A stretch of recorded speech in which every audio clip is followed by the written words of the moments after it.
Welcome to this special edition of Go Vote Omaha, a candidate forum for Omaha City Council District 5, presented by the League of Women Voters of Greater Omaha. I'm Madeline McCrae, a member of the League and your host for today's program.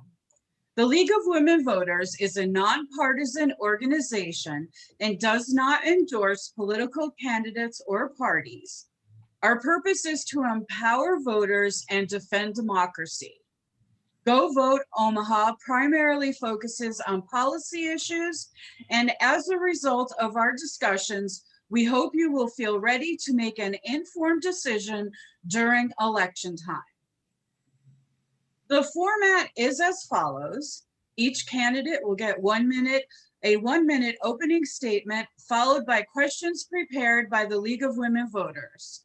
Each candidate will answer every question and will have up to 90 seconds to answer. Following the questions, each candidate will have a 1 minute closing statement. We alternate speaking order throughout the forum. A timekeeper will signal candidates when they have 30 seconds of time remaining and when to stop speaking. Before the forum, we pick the candidates' names out of a hat to set the initial speaking order. I'll introduce them now in that order. Joining us today are three of the candidates for District 5 Omaha City Council: Don Rowe, Colleen Brennan, and Patrick Leahy. Jeff Moore, Kathleen R. Koth, Destiny Stark, and Kate Gottsteiner were unable to join us tonight. We'll start with the 1 minute opening statement by the candidates. Don, you're up first. Great. Well, thank you for hosting us tonight and for inviting us to spend a little bit of time talking about District 5 and our hopes for the city and how we can make it better. I'm a 20-year resident of Millard. I grew up in Omaha, but moved away during the college years and spent most of that time down in Lincoln.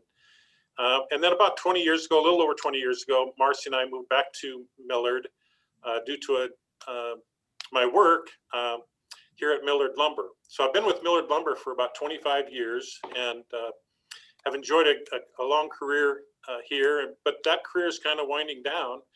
And I think I'd like to run for city council to use the skills that I've learned and that I've developed over that time frame. And I think I'll do a good job for District 5.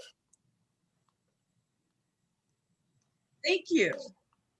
Colleen, welcome. Well, thank you for having me. I'm running for office. I already am. I am the incumbent. I am the city council woman for District 5. And I'm running for re-election because I want my kids and your kids to see that government doesn't have to be partisan or hateful or angry to work. I want to be an example of integrity and public service and putting the needs of others before my own. We hear a lot of people today talking about fighting for this or fighting for that or fighting for what your party is wanting. And you know, that's all nonsense. The truth of the matter is, if you want to get something done, you have to reach out and you have to work together. You've got to find common grounds. You've got to find common ground and you've got to make sense. And so that's what I intend to bring to District 5, because that's how democracy works. Thank you. Patrick, welcome. Thank you. Yeah, congratulations, Colleen, on being appointed to fill in the remainder of the seat for Rich Powell. I'm Patrick Leahy. I think Omaha is a great city. I love my city. And I've lived in, I want to just make it better. My wife and I, Wendy, we've got three daughters, a son, two granddaughters now, 8 months and 15 months old. There's a lot we can do as an architect, a businessman, a very civic-minded man that's been the only person on the team on this great collection of great potential candidates for the position that's actually been elected before. I've been elected 3 times on the Metropolitan Community College Board, where I helped make it what it is today. Also, as an architect focused on healthcare, The hospitals I work for have 27 departments, leadership, a board, the community. When there's a bond issue, I have to bring consensus with them every day. So I think understanding all the city codes and zoning and community issues, I'm well suited to do this. Thank you, Patrick. Okay, so our first question is, what do you believe are the biggest concerns for residents of your district? Colleen, if you would answer, please. Sure. What I hear when I'm out talking to my constituents is transportation. So we have a lot of potholes right now, and we are going to need to do everything we can to improve our streets, make them passable, and continue to do that. We don't have any public transportation out in West Omaha. We really don't. We don't have orbit buses running out this way. We don't have many bike lanes, and so we need to increase those and get public transportation out west. That is the number one thing I hear about. I also hear about, the trash issue. It's going well. Recycling could be doing a little bit better, so I hear about that. And then, like every district in Omaha, public housing. Those are the issues that I hear of. And they're all sort of related issues. I mean, the public housing and the transportation kind of go hand in hand. We need to address both of those and work together to improve that. Thank you. Patrick? Yes, I think the biggest concerns in our city are number one, racial equity. There's a lot we can do there. I spent 2 days on the race learning from the Racial Equity Institute through the Sherwood Foundation. The other one is, I agree with what's been said on transportation, making that more equitable. Orbits is great. It's just down one street. We need branches north and south. Look at the trolley again. And we need more economic development citywide. Thank you. Don? Yeah, thanks for that question. I think that the neighbors that I've been talking to are concerned somewhat about coming out of this COVID pandemic and how it's going to affect us financially. Last year and this year we've received help from the feds, and we've been able to balance the budget. But going forward, coming out of the pandemic, my fear, and I think some of my neighbors' fear, is that we're going to have reduced sales tax revenues. We're for sure going to have reduced restaurant tax revenues, and a lot of other tax revenues will be less than what we've experienced in the past. And so we're going to need to be careful about how we spend those dollars going forward. And so I think they're looking, to their representatives to put a check on the spending and to make sure, it's not really a revenue issue, it's a spending issue. And we need to be really paying close attention to how we spend the dollars. Our neighbors they don't mind paying taxes. They're willing to pay taxes, but they want to make sure that they're getting good value for the money that they're investing in the city. And I think I can help with my business background. I can help in that issue. Thank you. Okay, our next question. What will you do to ensure a diverse viewpoint is involved in your decision-making process? Patrick?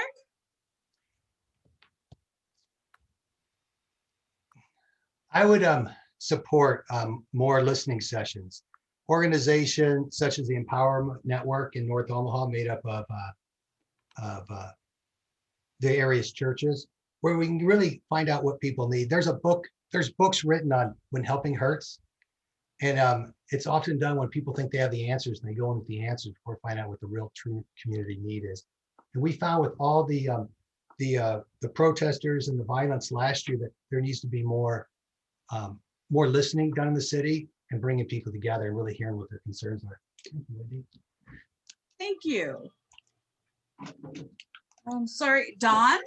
Okay, yeah, thanks again for that question. I kind of agree with Patrick on that. We need to learn how to listen better. I think that unfortunately, we built some silos in Omaha that need to come down. It's almost like there's these big walls that are built on Cumming Street or on, Q Street. And, those walls need to come down, and we need to be willing to listen to each other. I'll be representing District 5, but I want to represent the whole city. I mean, I grew up in North Omaha, and so it's important to me what's going on up there. You know, potholes in the streets are just as important to me in my old neighborhood on Larimore Avenue as they are on Sharp Street. So I think we just need to listen and really understand what people's issues are, and then collaborate with one another for the best win-win solution. Thank you. Colleen? My door is always open in my office, and I am always willing to take a phone call or an email. So I'm already doing these things. I am happy to work with all of my fellow council members on again, listening to what our constituents bring to us. It isn't just my job to represent my own district. I mean, that is my first and foremost job, but it is my job to represent the entire city and to work with the entire city. And so if anybody ever has an issue, they are more than welcome to give me a call. They are more than welcome to send me an email, and I'm always responsive to that. That's all we can do, is work together as a community to solve problems. Hey, thank you. And what do you see as the city's greatest challenge, and how would you address that challenge? Don? Well, I think, again, I'll reiterate the importance of our finances. And I think we can solve that by being more in tune with the economic development opportunities that are coming our way. I think as we attract new businesses and encourage growth in our city, that just broadens the tax base. And so I'll be somebody that I'm not afraid of TIF. I understand how TIF works, and I understand some of the pitfalls, but I think it can be used wisely and allow for our tax base to be broadened. And that just helps us all. And I think that will help us with what I think is going to be an economic issue going forward. Thank you. Colleen? I can tell you firsthand that affordable housing is the biggest challenge that Omaha faces right now. That is the #1 issue. However, it's not something that we are going to solve just by trying to backdoor it. If we're going to solve the problem, we've got to go straight at it. And the problem is there's not a whole lot of money to be made by creating affordable housing. So what we need to do is get everyone involved. We got to get the developers involved. We've got to work together to solve that problem. It's going to take a long time. It's not something we can solve overnight. There's going to be a lot of behind the scenes work involved in us. But I think we've got to get a group of people. We've got to get them to step up and work through it and solve that. Thank you. What role should the city take to reduce racial tensions? I didn't get that question. I didn't get that last question. Patrick, I'm sorry. That's okay. I jumped ahead. That's all right. Forgive me. You're forgiven. You're super efficient. No worries. I can answer you. Greatest challenge, I think it's 5 ways: finance, COVID, housing, jobs, education. On COVID, we're coming out. We want people to get back to school. We want to get back to work. We want to listen to UNMC, one of the greatest medicine centers in the country, as well as Creighton, and be able to quickly get vaccinated and get so I don't have to wear these masks because I don't like it anymore either. Then also our finances, we're going to get a one-time stimulus, 100 million, broke 50 million this year, 50 next year, from the feds to the city. Let's use that on infrastructure. We have infrastructure needs, roads, bridges, and more. Affordable housing, missing middle's one, but it's not just developers. The Omaha Housing Authority is already can work with foundations such as Sherwood Foundation. It was in the paper a year ago. They're already starting with the South Side development of that South Side public housing. There's a lot we can do, but it's getting people from where they live to the jobs. The transportation is important. Education gives them a foundation for better jobs. I learned the value of that at Metro College, and yeah, we can do a lot better on finances. And my job doing projects anywhere from 100,000 to 300 million. I understand budgets. I understand manpower. I understand operational improvements. I do it every day, and I look forward to do it here in the city. Thank you. And again, I'm sorry about that. It's okay. Just move Don't to worry. the paper. Okay, now, what role should the city take to reduce racial tension? Colleen? That's a really good question.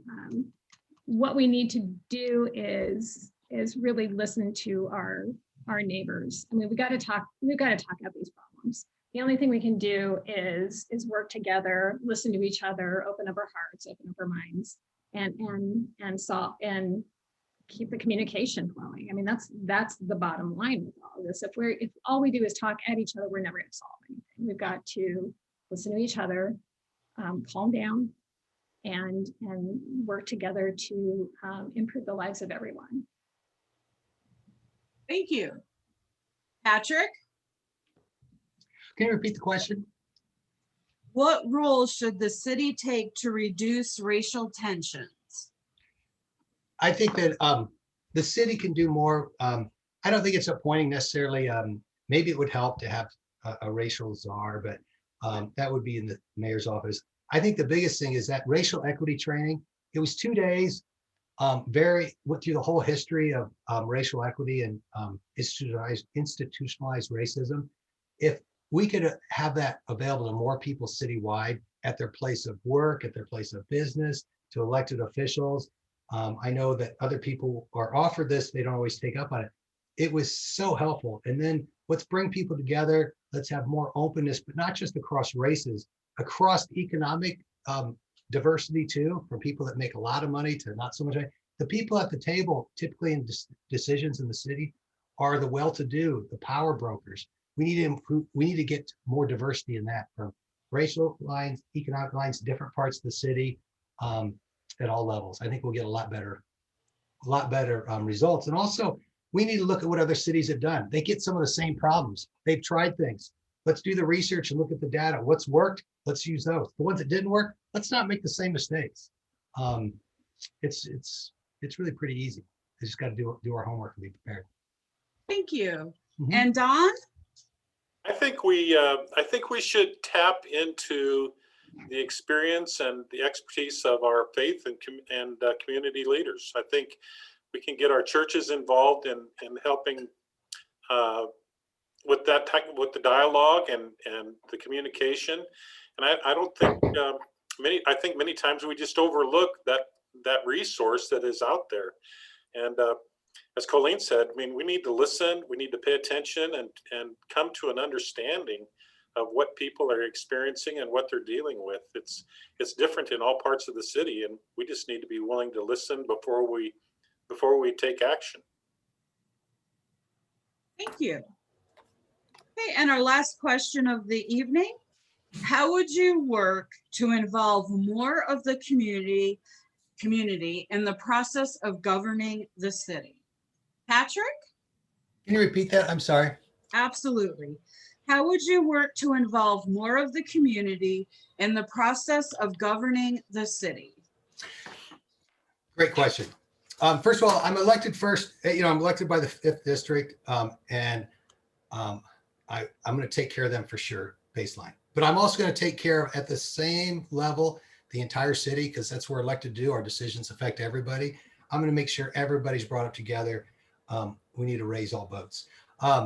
And the way I do it is not just listening sessions. I take a little bit what's been said by both Colleen and Don, is that there's some great pastoral groups, pastors in North Omaha that have this group. I think it's the Empower Network. It might have another name. I was trying to figure that out earlier today because I knew the question would come up. It already came up today. And those are already leaders in their communities. And there's probably other leaders as well. Let's bring them to the table to really find out. And there's leaders like that in neighborhood associations across the city. I'm on one in my Mission Park neighborhood. And we need all their input. There are already leaders in their community at all these levels. Bring them to the table, find out what they need, give them, and then we can know the solutions we can apply. There was a saying, people talk about culture and they talk about policy and rules. And when it comes to ordinances and policy, culture can eat policy for lunch. We need to bring the culture along, find out what people want. They'll ask for the policy changes in, and we're not applying them on top of people. That'll help encourage business, economic development, and families will be able to thrive. Thank you. Don? I think our people, our neighbors are our best resource. And as we listen and pay attention to what's important to them, it's gonna make our job so much easier because we're gonna make decisions based on that. And so I pledge to be transparent. You know, my phone number will be published, my emails are published, my address is published, and if people want to come spend an hour on the front porch drinking an iced tea, that would be great. But I think we have to pay attention to our best and our biggest resource, and that's our neighbors, and really understand what is important to them and then take action based on what their needs are. Thank you. And Colleen? Yeah, there isn't a lot that I disagree with either Patrick or Don, because it really is about knowing who your constituents are, knowing your neighbors, knowing them well, being willing to go that extra mile. Already doing that. Just Saturday, I went to a constituent's house. He had some questions for me, and instead of just, you know, I was out and about. I happened to be driving. I was near him, and he said he was working outside, so I stopped by and we sat and we stood in his front yard and talked for a good hour about the issues that were important to him. So it's really important that I make myself available. My number's already available to most of my constituents, my home number, and they call me and I return their call, and I'm there for them.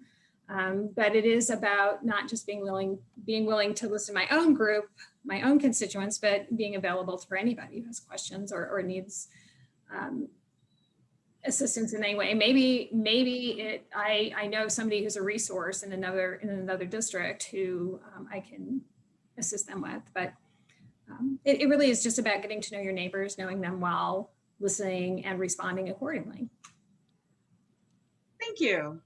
Okay, we have concluded the question portion of this evening, and we now move to the closing statements. And we will go to Colleen first. Well, I'd really like to see Omaha become a world-class city. I mean, we're on the verge of becoming that. I've got half a dozen kids and a bunch of my friends that I really want to see stay in Omaha. And so, you know, that's going to require some visionary planning and management, but all of that is really above my pay grade. The city council is about the nuts and bolts. It's about trash removal. It's about recycling. It's about snow removal, making sure the buses run on time. That's really what my job is. And I'm already doing that. And I hope to continue doing that in the future. Thank you. Don? Well, my hope for Omaha is that she continue to grow and develop into a city that's welcoming and safe. My neighbors are hardworking people that just want to make a good life for themselves. They want to be able to provide for their families. They want to have safe homes. They want to have a safe neighborhood. They want their parks to be safe. They want their churches to be safe, their schools to be safe. And so I think it's important that we have a strong police force and a responsive fire department. And I will support them to the best of my ability. And I think, as I mentioned before, people are willing to pay taxes. They're willing to pay for the services that they receive, but they want to know they're getting a good value for their money. Nobody likes to see waste. So, you know, they want to see streets that are smooth and drivable. They want to have the basics, the blocking and tackling that the city is involved in to be done with excellence. And I think that I can be, I think I can be a guy that can help facilitate that. Thank you so much. And Patrick. Thank you, Madeline. I think we live in a great city. Omaha is wonderful. I just kind of want to make it better and take us to the next level and retain more of our college graduates. I'm an architect, elected official. I've done this before. I want proactive, comprehensive planning for the city, like I did at Metropolitan Community College over a 4-county area. I'd like to do it for Douglas County and the city of Omaha. I care about big picture as an architect and the details. So I want to make sure trash removal, recycling, snow removal, and roads get fixed. And they also get the They also get widened where they need to. I understand. I got experts to call on when I need to. When TIP was an issue, I knew a lot about it. I spoke to a retired city planner. My telephone numbers on Facebook and LinkedIn. Email me through my website, leahyforcitycouncil.com. I want good value in taxes, and I want a strong police force and fire. So if you like what you heard, please help out and vote. Please vote no matter what on April 6th and May 11th. Thank you. Thank you. And thank you to the League of Women Voters for putting this on tonight. This concludes our forum for Omaha City Council District 5 primary election. The League thanks the candidates for participating. For the League of Women Voters of Greater Omaha, I'm Madeline McCrae, reminding you to inform yourself about the issues and candidates, and on April 6th, go vote Omaha. Well said. Thank you, everyone. Thank you.